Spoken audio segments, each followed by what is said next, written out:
Ça pique mais c'est bon. Anne Romanoff. Tony Carreira, je suis ravi de vous rencontrer parce que vous avez le numéro de téléphone de Ricky Martin, Cristiano Ronaldo et Lara Fabian. On ne peut que devenir amis. De toute façon, j'adore votre parcours, Tony.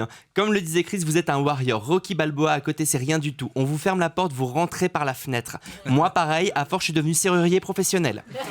Alors, je suis allé à Lisbonne il n'y a pas longtemps et j'ai un super souvenir, les pastéis de nata. Est-ce que je prononce bien ?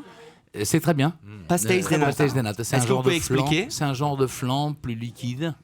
Et c'est pour moi le meilleur dessert portugais. Et voilà, et ben moi je me souviens quand j'ai découvert ce truc, je suis devenu fou. J'ai dévalisé toute la boulangerie. Résultat, quand je suis arrivé à l'aéroport avec une valise remplie de pastéis de nata, je me suis fait arrêter à la douane française. Ils croyaient que c'était pour du recel. Je leur ai dit, vous êtes dingue, je vais pas les revendre, je vais les manger. Ils m'ont pas cru, ils m'ont demandé si c'était pour offrir. Alors pour qu'ils me laissent tranquille, je leur ai dit oui, c'est pour Anne Romanoff et elle va tous les manger, croyez-moi. Bizarrement, ils m'ont cru direct. Alors le Portugal, c'est aussi le pays des morues, des sardines et des gens poilus, mais pas tant que ça. J'ai été un peu déçu, c'est le cliché qu'on a sur les Portugais.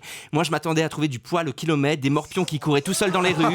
Et rien du tout, légende urbaine. Par contre, j'ai rencontré des gens hyper généreux, festifs, et j'ai découvert le fado. Enfin, ça, je l'ai plutôt découvert sur mon palier car j'ai une voisine portugaise qui est ultra fan de vous.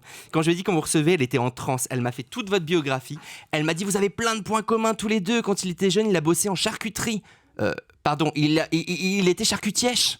Je lui ai dit, mais Maria, quand j'étais jeune, moi je voulais être vétérinaire. Elle m'a répondu, et alors vous aimez tous les deux les animaux? Ensuite, elle m'a fait écouter du fado et c'est vrai que c'est beau, mais alors ça m'a foutu le cafard. Je suis rentré chez moi, j'étais au bout de la roulette. Je lui ai dit, Maria, si vous me voyez pas pendant 2 jours, venez récupérer mon corps dans mon appartement. Tenez, je vous laisse mettre lèche.